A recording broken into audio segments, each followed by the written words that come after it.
नमस्कार, हरियाणा न्यूज देख रहे हैं आप और मैं हूं आपके साथ ज्योति सांगवान। हरियाणा में चुनाव करीब हैं, सभी दलों के जीत के दावे हैं। सभी दलों के जीत के दावों और तैयारियों के बीच सिरसा के डब्बाली हम पहुंचे हैं। जेजेपी की क्या चुनावी तैयारियां हैं और इस बार दावे क्या हैं, खास बातचीत करने के लिए जेजेपी नेता दिग्विजय चौटाला हमारे साथ मौजूद हैं। यहाँ से पार्टी उम्मीदवार भी हैं। सबसे पहले डब्बाली को लेकर ही बात करेंगे, किस तरह का रिस्पॉन्स मिल रहा है आपको? बहुत अच्छा रिस्पॉन्स मिल रहा है। डब्बाली हम ऐतिहासिक बहुमत से जीतने जा रहे हैं। आप इसी से ही कल्पना कर सकते हो कि जिस दिन मैं चुनाव लड़ने यहाँ पर आया था तो लोग मुझ पर हंस रहे थे, मेरे फैसले पर हंस रहे थे। आज वो लोग इस बात को स्वीकार रहे हैं कि त्रिकोणीय मुकाबले के अंदर जननायक जनता पार्टी सबसे मजबूत दल के तौर पर खड़ी है। यहाँ के जो पॉलिटिकल एनालिस्ट हैं वो ये सोचते थे कैसा फैसला दिग्विजय ने लिया है। आज वो मुझे ये खुद कह रहे हैं कि आपने लोकसभा चुनाव के पश्चात लोगों का दिल जीता है और वो रिफ्लेक्ट कर रहा है जहाँ भी लोग इकट्ठे हो रहे हैं। अभी हम सुंदरनगर में हैं, 2 दिन पहले हम सभाएं कर रहे थे चंद्रशेखर जी और हम गाँव में। आप कल्पना नहीं कर सकते कि राजनीतिक दल आज के दौर के अंदर अगर नेता 1-2 घंटे लेट हो जाए तो भी लोग नहीं बैठते। हम 7 घंटे लेट थे। हमारी लास्ट सभा जब तेजाखेड़ा के अंदर पहुंची तो उस समय 12:30-1 बज चुके थे और आपको अचंभा होगा कि 400 से 500 महिलाएं वहां बैठी थी, 500-700 आदमी था। उससे पहले हम चौटाला थे, वहाँ भी बहुत बड़ा अपार, मतलब चौटाला में मैंने आज तक बहुत सारी सभाएं की हैं मगर उससे बड़ा मुझे विशाल जन समर्थन नहीं मिला। ऐसे ही आसा खेड़ा, बारू खेड़ा, जंडवाड़ा, कालवाना का तो रिकॉर्ड ही टूट गया, सारा गाँव ही उतर आया। उससे पहले हम रिसालिया खेड़ा में थे, बिजुवाड़ी में थे और बनवाड़ा का जो जोश उत्साह, लोग नाच रहे थे सड़कों पर, झूमते हुए जा रहे थे। मैं ज़्यादा तो नहीं विश्वास करता मगर अब ये जो, और मैं इसको एंडोर्स भी नहीं करता, जिसको सट्टा बाजार आप कहते हो, अब तो वही अलग भाषा बोल रहा है। जो लोग हमें गिनते ही नहीं थे अब वो अलग भाषा बोल रहे हैं। यानी एक गहरा अंडरकरंट है सिटिंग विधायक के खिलाफ और सिटिंग विधायक की जमीन उखड़ चुकी है। आज चौधरी भूपेंद्र सिंह हुड्डा आए हुए थे। चौधरी भूपेंद्र सिंह हुड्डा के रोड शो की तस्वीरें अगर आप देखोगे, मैं खुद एक गांव में उनको क्रॉस कर करके गया, आपको अचंभा होगा, 50 लोग थे। और जनमानस तो सिरों की गिनती तो बाहुबल और पैसे के बल से इकट्ठी की जा सकती है, जोश और उत्साह नहीं लाया जा सकता। जो जोश और उत्साह आज हमारे कार्यकर्ताओं और लोगों के मन में हमारे प्रति है वो मेरी सोच और मेरी राजनीतिक समझ से परे है, वो दर्शा रहा है कोई और कहानी। डब्बाली को ही चुना आपने, क्या वजह इसके पीछे? डब्बाली हमारा घर है। मेरे पिताजी को यहाँ से एमएलए बनाया 2009 में और विकट विपरीत परिस्थितियों में जब कांग्रेस के षड्यंत्र के तहत हुड्डा ने उन्हें जेल में डाला, मेरे दादा को जेल में डाला, तो मेरी घर बैठी माँ को इन लोगों ने एमएलए बनाया। पूछा ही नहीं कि राजनीति आती है या नहीं आती। जब पिछली बार 90 सीटें हमने जेजेपी खड़ी करने के पहले दिन बांटी तो हमारे को यहाँ से निकल के बारडा जाना पड़ा मेरी माता जी को, तो हमने सर्वजीत सिंह मसीता को चुनाव लड़ाया, तब हमें 25,000 मत मिले। और ये हमारा गृह क्षेत्र है तो घर का किला मजबूत हो इसके लिए, और सब लोगों की डिमांड थी, सबकी इच्छा थी, कार्यकर्ताओं ने पार्टी से कहा। और मैं जैसा कह रहा हूँ कि जिस दिन मैं चुनाव लड़ने आया था तो मुझे शहर के कुछ सीनियर लोग या राजनीतिक विश्लेषक जिनको कहते हैं वो कह रहे थे दिग्विजय आपको रीथिंक कर लेना चाहिए। आज मुझे वो कह रहे हैं कि हमें आपको बधाई देनी चाहिए जो लड़ाई आपने लड़ी है। अभी 10 दिन बाकी हैं। क्या क्या मुद्दे आपके? मुद्दा सबसे बड़ा इलाके के अंदर नशे का है। हमारे जैसे सिल्क रूट बन गया, राजस्थान और पंजाब के बीच में सीमावर्ती इलाका है और नशा गली गली है। जहाँ हम खड़े हैं यहाँ पर भी अगर आप आवाज़ पूछेंगे तो लोगों का सबसे बड़ा मुद्दा अगर कोई है तो नशा है। कल एक बच्चे की, एक लड़के की, नौजवान की मर्डर हो गया, उसका वो नशे के कारण ही हुआ। और दिन प्रतिदिन इस तरह के केसेस आ रहे हैं, किसी ने कोई कार्रवाई नहीं की। पुलिसिया जिला बन गया, उसके बाद भी कोई पुलिस ने सख्ताई नहीं की। तो बहुत ज़्यादा चिंतित हैं यहाँ के लोग। दूसरा, यहाँ पर डेवलपमेंट का मुद्दा है, गुरु गोविंद सिंह रिफाइनरी का मुद्दा है, बहुत सारे मुद्दे हैं यहाँ पर, इतने मुद्दे हैं, एको मुद्दे हैं। अब जिन गलियों में हम खड़े हैं आपको लगता है कि हम किसी विकसित इलाके में हैं, ये गलियाँ बन जानी चाहिए थी। एमएलए ने कभी भी इन गलियों के बारे में सोचा नहीं। एमएलए ने कभी भी विधानसभा का, आप तो विधानसभा को बहुत नज़दीक से कवर करती हैं, हमारा यहाँ का एमएलए और नरसिम्हा राव में कोई फ़र्क नहीं है। उनको भी मोनी बाबा कहते हैं, इनको भी मोनी बाबा कहते हैं, कभी बोलते ही नहीं। विधानसभा में इतने दिन गए, कोई यूट्यूब पे इनका भाषण तक भी नहीं है कि कभी इनने खड़े होकर के क्षेत्र की आवाज़ उठाई हो। यहाँ सीवर नहीं है इस इलाके में। ये मेरी मदर के एमएलए-शिप के बाद में डेवलप हुए हुए इलाके हैं जिनमें हम बैठे हैं, और यहाँ पर कोई सड़क, मूलभूत जरूरियात, बिजली, पानी, कोई एक स्ट्रीट लाइट तक भी नहीं है। और वो कहते हैं कि मैं बहुत शरीफ हूँ, तो लोग कहते हैं आपकी शराफत का हम क्या करेंगे, अचार डालेंगे? आप ये तो मान रहे हैं कि शरीफ हैं? तो हम कोई बदमाश हैं? ठीक है, काम नहीं करवाया, विधानसभा में नहीं बोले, आवाज नहीं उठाई, आपके मैं आरोप वही हैं। तो पूछ रहा हूँ भाई, वो शरीफ अकेला थोड़ी है, बाकी भी तो सारे शरीफ ही हैं। उस पे तो फिर भी मुकदमे हैं, मेरे पे तो मुकदमे भी नहीं है। तो आप ये कह रहे हैं त्रिकोणीय मुकाबला है, आप ये नहीं मान रहे कि सीधी किसी से टक्कर है आपके? नहीं लगता ऐसा है, क्योंकि अब झूठ तो हमें अपने आप से या मीडिया से नहीं बोलना चाहिए। लगता ऐसा है कि त्रिकोणीय मुकाबला इस सीट पर है, मगर त्रिकोणीय मुकाबले में इंडियन नेशनल लोकदल और बसपा तीसरे स्थान पर खड़ी है। हमारा सीधा मुकाबला जो है वो कांग्रेस पार्टी के साथ है। कांग्रेस से मुकाबला है। कांग्रेस कह रही है सरकार में आने की इस बार लोकसभा में जो वही परिणाम तो रहा सबसे बड़ा- उससे पूरी तरह से कॉन्फिडेंट है ज्योति जी, कांग्रेस। सबसे बड़ा खतरा यही है इस हरियाणा प्रदेश को, सिवाय रोहतक के लोगों को, इस पूरे हरियाणा को एक ही खतरा है, कांग्रेस सरकार में ना आ जाए। यहाँ के लोगों से अभी मैं चर्चा जब कर रहा था, तो यहाँ के लोगों का सबसे बड़ा मन का डर है चौधरी भूपेंद्र सिंह हुड्डा। आज हुड्डा साहब यहाँ पर आए तो क्यों नहीं भीड़ इकट्ठी हुई, क्यों नहीं हजूम इकट्ठा हुआ, क्यों नहीं चंद्रशेखर की तरह सैकड़ों हजारों लोग सड़कों पर उतर आए? क्योंकि लोगों को पता है कि वो रोहतक, सोनीपत और झज्जर से बाहर नहीं देखते हैं।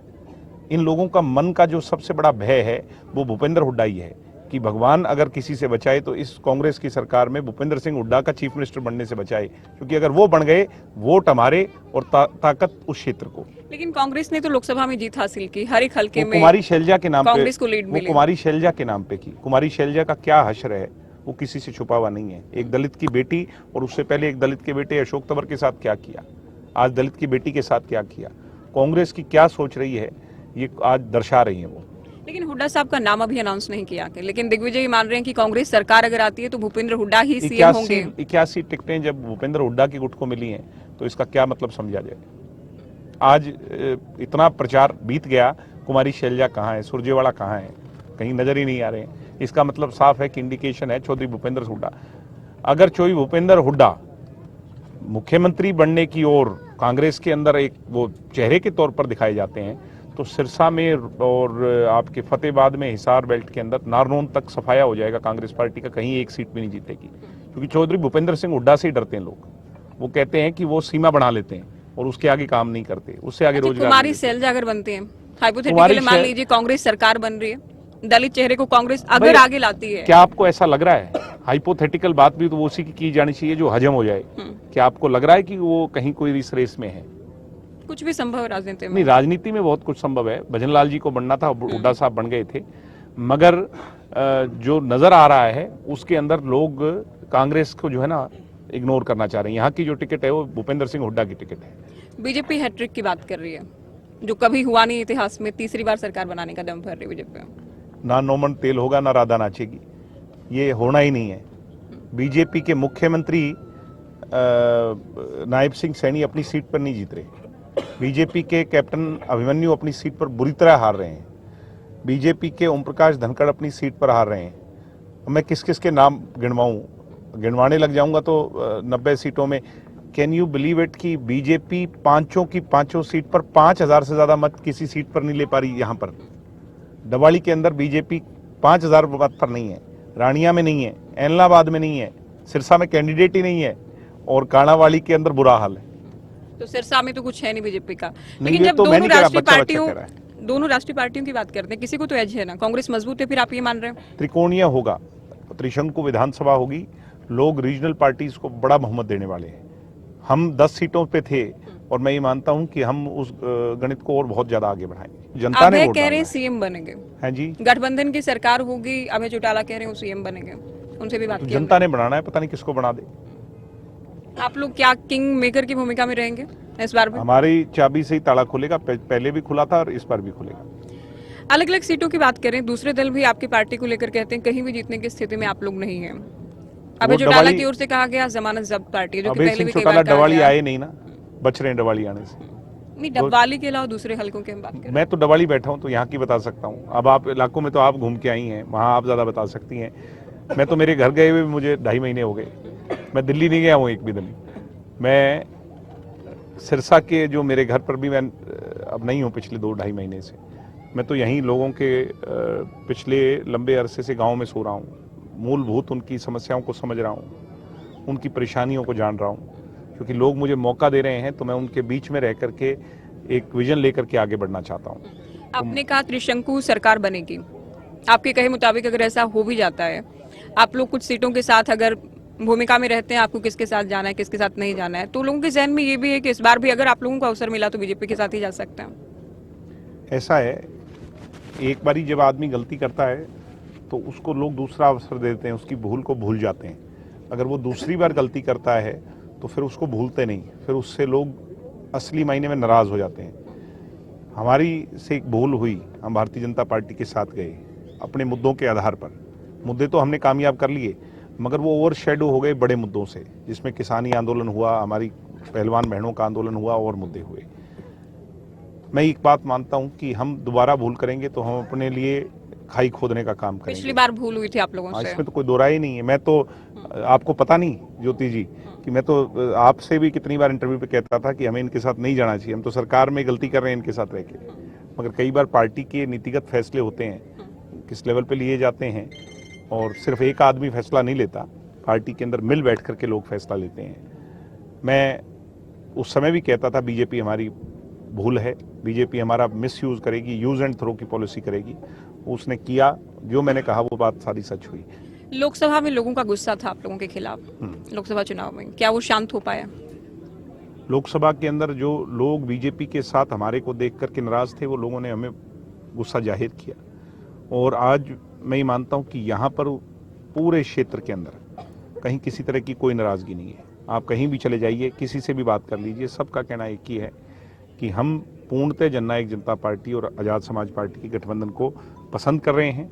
हमें उम्मीद और आस नज़र आ रही है, लोगों को काम चाहिए। मैंने यहाँ के क्षेत्र के अंदर बिना कुछ बने भी काम कर करके दिखाए हैं, तो लोग उस बात को स्वीकार रहे हैं और लोग ये कहते हैं कि आपको एक अवसर हम जरूर देंगे। गठबंधन किया आप लोगों ने, दलित वोट आएगा साथ में? जो दिख रहा है सड़कों पर, उस हिसाब से तो हम क्लीन स्वीप करने जा रहे हैं। गरीब तबका हमारे साथ है, अमीर सीटों पे साहूकार हमारे साथ नहीं है। इस क्षेत्र के अंदर भी अगर आप गांव में जाकर के देखेंगे, जिनकी कोठियां बहुत बड़ी हैं वो हमारे साथ नहीं है। जो गरीब तबका है वो हमारे साथ है। आप शहर में भी देख लीजिए, जो गरीब तबका है वहाँ मजबूत नजर आएंगे, मगर वोट तो इनके पास ज़्यादा है। वोट की असली ताकत इन लोगों को पता है। वो लोग तो सुबह 10-11 बजे से पहले उठ करके वोट डालने ही नहीं जाते। दलितों को रिझाने का सभी दल प्रयास कर रहे हैं। इनेलो ने भी गठबंधन किया है, भूपेंद्र हुड्डा भी लगातार प्रयास कर रहे हैं, प्लस दलित से ही ये कॉम्बिनेशन बने इसी फॉर्मूले से सरकार में। इनेलो और बसपा बीता हुआ कल है, जेजेपी और आजाद समाज पार्टी भविष्य है। इसको ऐसे समझना चाहिए। कुछ लोग इसमें भूल कर रहे हैं, इसको समझ नहीं पा रहे हैं। आप बीएसपी कहाँ थी कहाँ चली गई, इनेलो कहाँ थी कहाँ चली गई। उनका कोई भविष्य नहीं है, उनकी कोई लीडरशिप नहीं है, उनका कोई विजन नहीं है। वो सिर्फ उस पुराने ढर्ढे पर चलना चाहते हैं। वो सिर्फ पद के लिए लड़ाई लड़ रहे हैं, मुद्दों के आधार पर लड़ाई नहीं लड़ रहे। उनका कोई मुद्दा ही नहीं बचा। उचाना को लेकर सभी राजनीतिक विरोधी आप लोगों के ये कह रहे हैं कि दुष्यंत अपनी सीट नहीं बचा पाएंगे। आप वहां जाकर के कल का जो हाल है, कल वहां पे रोड शो था, मेरे हिसाब से पिछली बार 2019 के अंदर जो दुष्यंत जी चुनाव लड़ रहे थे, उससे भी ज्यादा जोश कल देखने को मिला। तो आप जीत की उम्मीद कर रहे हैं वहां से? हम जीत रहे हैं वहां से, उचाना से जीत रहे हैं आप लोग। बहुत बड़ी गलतफहमी है किसी को अगर वो ये कह रहा है कि हम उचाना से जीत रहे हैं। हम डवाली भी जीत रहे हैं, हम उचाना भी जीत रहे हैं। नैना चौटाला चुनाव नहीं लड़ रही है इस बार, आपकी मदर? वो क्योंकि अगर घर परिवार के सभी सदस्य चुनाव लड़ेंगे तो फिर उससे एक अच्छा मैसेज नहीं जाता। तो पार्टी का एक फैसला है, पार्टी के फैसले पर वो चुनाव नहीं, वो पार्टी के लिए प्रचार कर रहे हैं। आप लोग सरकार में रहे करीब 4.5 साल, तो अब बीजेपी के खिलाफ जब आप लोग वोट मांगते हैं तो क्या मुद्दे आप लोगों के रहते हैं? मुद्दे यही रहते हैं कि जो जनहित के कार्य बीजेपी को करने चाहिए थे, चाहे पेंशन को 5100 करना चाहिए था, हम कहते कहते रह गए, क्यों नहीं कर पाई बीजेपी इस बात का जवाब देना ही नहीं चाहती। भारतीय जनता पार्टी ने 75% आरक्षण को लागू क्यों नहीं करवाया, क्यों अदालत के अंदर मजबूती से पक्ष नहीं रखा। जो बातें हम कहते रहे बीजेपी को करने के लिए, उनको इम्प्लीमेंट क्यों नहीं कर पाई। हम तो करवा पाए 50% महिला रिजर्वेशन, आज उसका बेनिफिट सबको मिल रहा है। हम करवा पाए बैकवर्ड के लिए रिजर्वेशन, आज उसका 8% नहीं तो बैकवर्ड समाज ने कभी कल्पना ही नहीं की थी कि हमें पंचायतों में और नगर निगम और नगर परिषदों में हमारा हक आपको लगता है जेजेपी को क्रेडिट मिल पाएगा इनका? ऐसा है, हर चीज का क्रेडिट एक समय पर नहीं मिलता। जो देवीलाल ने पेंशन लागू की वो अगला ही चुनाव हार गए थे। जो देवीलाल ने जच्चा बच्चा योजना लागू की, उनने ऐसे ऐसे कानून बनाए, मगर लोग कभी ना कभी उनको एक्नॉलेज करते हैं। मैं कह रहा हूं 75% तो जब देखो अब अदालत में है, लागू होगा, ये भविष्य के गर्भ में है।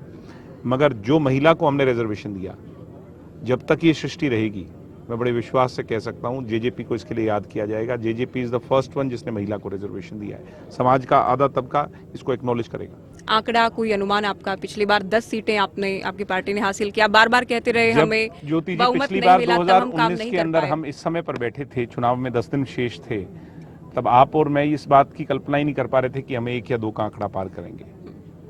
आज मैं ये कह दूं कि हम कितनी सीट जीतेंगे, ये कहना गलत होगा।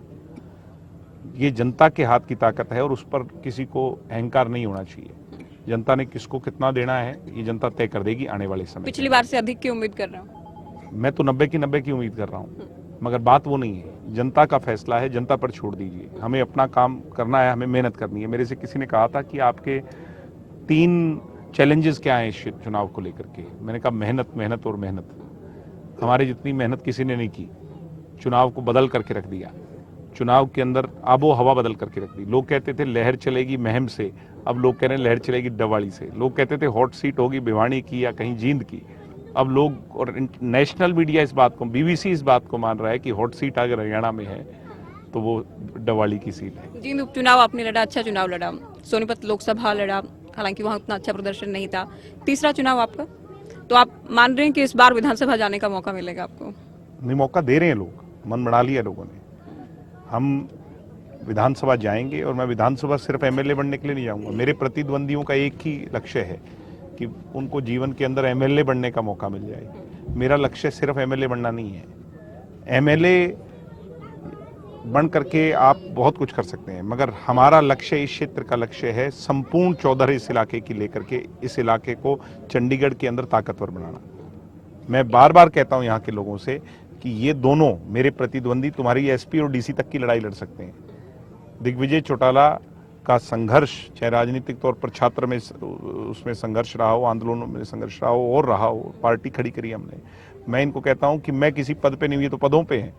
मैं आज भी तुम्हारी दिल्ली चंडीगढ़ की लड़ाई अच्छी तरह लड़ सकता हूं। किसी एसीएस से भी बात करनी है, किसी बड़े अधिकारी से भी बात करनी है, तो इन लोगों की टांगें कांपती है बात करते हुए। मैं इनकी लड़ाई लड़ सकता हूं आज भी। और अगर मैं किसी पद पर आसीन हो गया तो मैं और मजबूती से लड़ पाऊंगा। अगर मैं विधानसभा चला गया तो मैं मोनी बाबा बन के बैठूंगा नहीं। ये भी जानते हैं कि अगर ये चला गया तो वहां बोलने नहीं देगा किसी को। एक चर्चा है आमजन में कि बीजेपी से जाट और किसान वोट नाराज है और उसका फायदा कहीं ना कहीं भूपेंद्र हुड्डा को, कांग्रेस को मिल सकता है। ऐसा है कि ये लगता था, ये सब एनालिसिस होते हैं अपने अपने, ये लगता था यूपी के इलेक्शन में, बट हुआ क्या, उसके बिल्कुल ही विपरीत हो गया। कहीं राजस्थान में लगता था, वहां पर कुछ और हो क्या गया। लग रहा है, जाट वोट बीजेपी को जाएगा फिर? मैं ये क्यों कह रहा हूँ, आप मेरे मुंह में कोई बात डलवा के कहलवाना चाह रहे हैं, मैं वो नहीं कहूँगा। मैं कह रहा हूँ कि भूपेंद्र हुड्डा को बार बार यही सबसे बड़ी गलती कर रहे हैं वो। भूपेंद्र हुड्डा और उनके नज़दीकी करीबी लोग जो हैं, आज मैं कुणाल भादु उनके रिश्तेदार हैं, जिनकी माँ यहाँ से बीजेपी से इलेक्शन लड़ती है पंजाब और से या कहीं से पंजाब में, वो वहाँ जा करके झज्जर में कैंपेन कर रहे हैं गीता भुक्कल के लिए। कह रहे हैं कि हम इतनी दूर से तुम्हारे लिए कैंपेन करने आए कि तुम्हारी 14 राय रोहतक, सोनीपत और झज्जर की। ये वो सबसे बड़ी भूल कर रहे हैं। मैं चाहता हूँ ये भूल वो करते रहें चुनाव तक। वो जाति, एक जाति विशेष और एक क्षेत्र विशेष की जब तक राजनीति करेंगे तो सत्ता में आने का सपना ही रहेगा। हुड्डा को जाट नेता के तौर पर पहचान इन दिनों काफी पहले से ज्यादा मिली है। अब है खुद ये कह रहे हो सबसे बड़े जाट हितैषी हैं। क्या दिग्विजय चौटाला, दुष्यंत चौटाला या अजय चौटाला परिवार ही मानता है कि वो जाट नेता हैं? हम राजनीतिक लोग हैं। अगर कोई जाति विशेष का नेता होगा, मैं कह रहा हूं ये जनता इतनी समझदार है। और मैं आपको एक बात और बता रहा हूं कि ये जो गरीब तबका है ना, इसको अगर आप अपनी पलकों पर बिठाओगे और अपने सिर पर रखोगे ना, तो ये आपको अपना सिरमौर बना लेगा। जो हुड्डा कर रहे हैं ना इस गरीब जनता के साथ, उसे पैर में जूती के नीचे कुचलना चाहते हैं। ये बोल नहीं सकते हुड्डा जी आपके सामने, ये आपके सामने या दिल्ली को घेराव नहीं कर सकते, ये आपको कमजोर दिखा नहीं सकते सड़कों पर। मगर जिस दिन ये बाबा साहब अम्बेडकर वाला दिया हुआ हक उपयोग करेंगे तो ये अपनी ताकत दिखा देंगे हुड्डा साहब, और ऐसा काम कर देंगे कि याद रखोगे। ये जाट नेता, जाट आंदोलन के अंदर क्या हुआ था, ये 2 लोग ही गए थे और क्या हाल कर दिया था प्रदेश का इन लोगों ने, सिर्फ और सिर्फ जाट नेता बनने के लिए। नेता बनना है तो सबका बनना होगा, अकेली एक जाति आपको कभी आगे नहीं बढ़ा सकती। लेकिन कोर वोट तो आप लोगों का भी रहा, जाट और किसान। बीजेपी के साथ जाने से आपको नहीं लगता कि ये वर्ग आप लोगों से भी नाराज है? मैं वही कह रहा हूं आपको, ये सबसे बड़ी भूल है किसी राजनीतिक आदमी के लिए कहना।